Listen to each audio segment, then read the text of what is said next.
You never raised your voice, not once. Not when they cried, not when they packed. Not even at the end when silence would have been a cruelty. You were steady. You were the one who kept their head. And they left anyway. And the thing that broke you wasn't the leaving.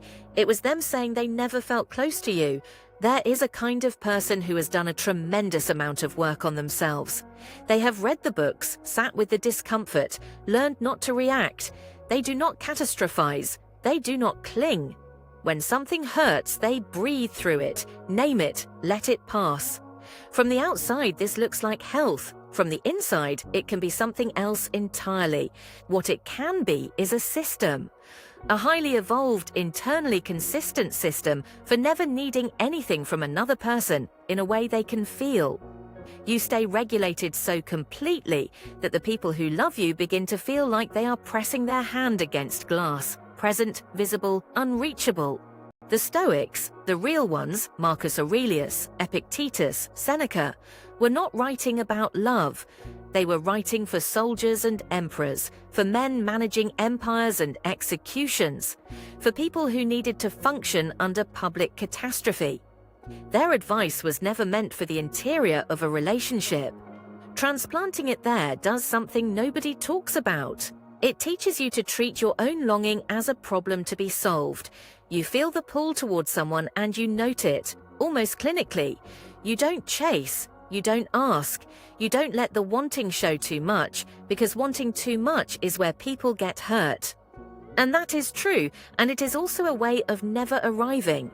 Dorothy Tennov, who coined the word limerence in 1979, spent years studying the intrusive, involuntary, almost feverish quality of early love.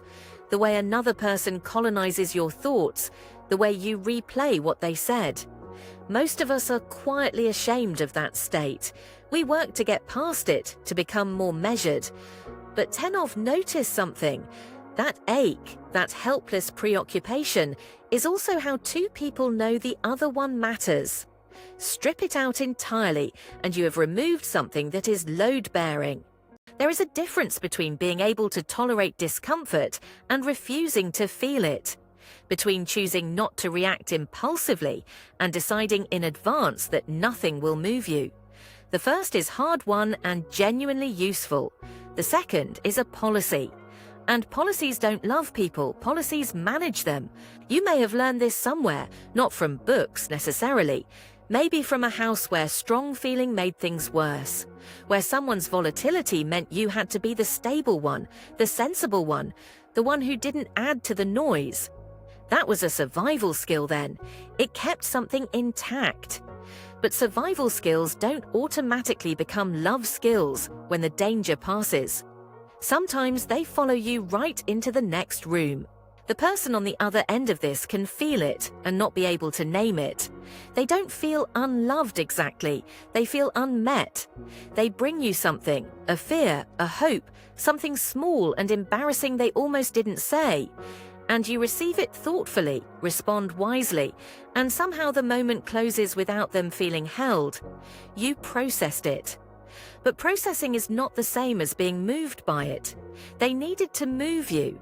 They needed to see that what they said landed somewhere in you with weight.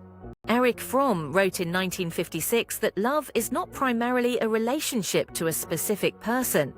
It is an attitude, an orientation of character. What he meant was that love is something you are, a way of being with vulnerability, not just a thing you feel about one individual. A person who has closed the channels cannot love more carefully by choosing a better partner. The closeness travels with them. And the cruelest part is that from the inside, it can feel like integrity. You are not dramatic. You are not needy. You don't put your mess on other people. You think you are protecting them from your chaos, and maybe you are. But you are also protecting yourself from the only thing intimacy actually requires, the willingness to be affected, to be genuinely changed by the presence of another person, not managed, changed. This is the Stoic trap. Not the philosophy itself, but the way certain people, careful people, people who've been hurt, people who learned early that feeling too much had costs, take its tools and build with them a sealed room that looks, from every angle, like a person at peace. If any part of this is familiar, not as a critique of someone else but as a quiet recognition of yourself, then you already know that the calm isn't nothing. It took something real to build it. The question isn't whether to demolish it. The question is whether you can find one person in one moment and lower just enough of it to let them see that they mattered to you more than your composure did. That's not weakness. That might be the bravest thing there is.